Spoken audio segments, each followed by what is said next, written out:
Hello there, and welcome to the bleak, dingy peninsula and the Tillingham marshes in the east of England, Essex.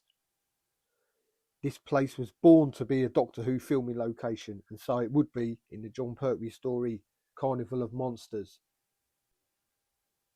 In the episode, we see another location first before arriving at the marshes, but they filmed here first at Tillingham on the 30th and 31st of May 1972.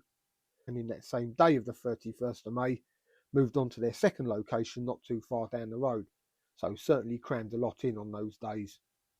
Lighter evenings would have certainly helped.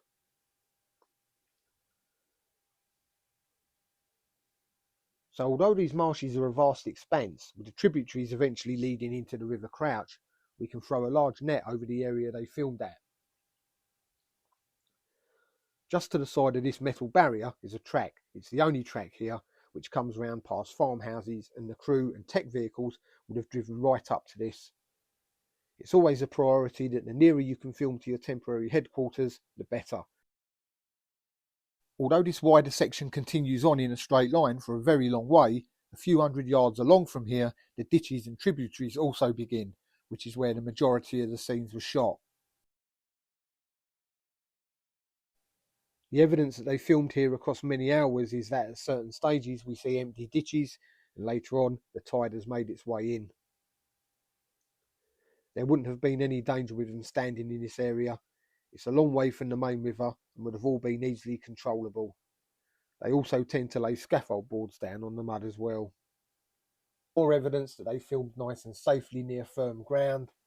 You can see this line and the difference in colour running right the way along that standard grass meeting marshland, and we can see the same here in the episode, although it looks a lot lusher.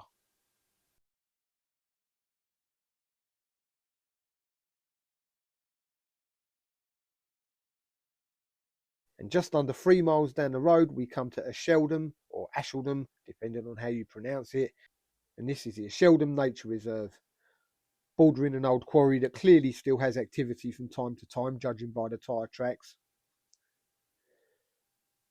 So 50 plus years ago, but the telltale signs are here.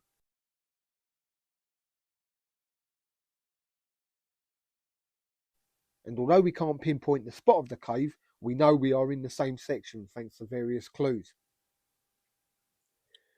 This long mound has the exact same vegetation on it.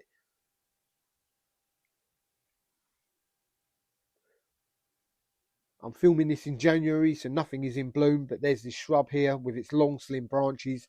This is Scotch broom, which flowers a vibrant yellow in the summer. The reason these have stood the test of time and 50 years of inclement weather is that the seeds can survive up to 10 years. So maybe looking at the 4th or 5th generation of this shrub here. They emerge from the cave and it's quite evident that the mounds have been there a fair while, even back in the 70s, as it's hard and stable enough to take Jon Pertwee's weight. Crew would have created this cave for them, reinforced most likely further inside for safety out of camera view. A nice piece of camera magic when the Doctor climbs up the mound, making his way through the shrubs, and while we're greeted with this view, the Doctor's view is looking through some cuttings taken to the Tillingham marshes. And as for the ship used, that was the RFA Robert Dundas, or the SS Bernice to give it its name in the story. Laid up at Chatham in Kent, and it was whilst in transit from Chatham heading down the Thames estuary to Grays in Essex to be scrapped that the scenes were shot.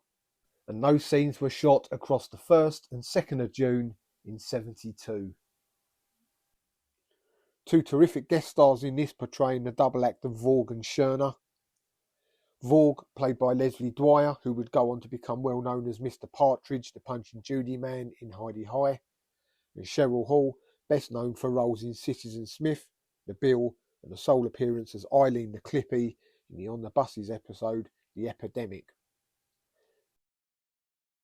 Carnival of Monsters, a very enjoyable story, and thanks for watching.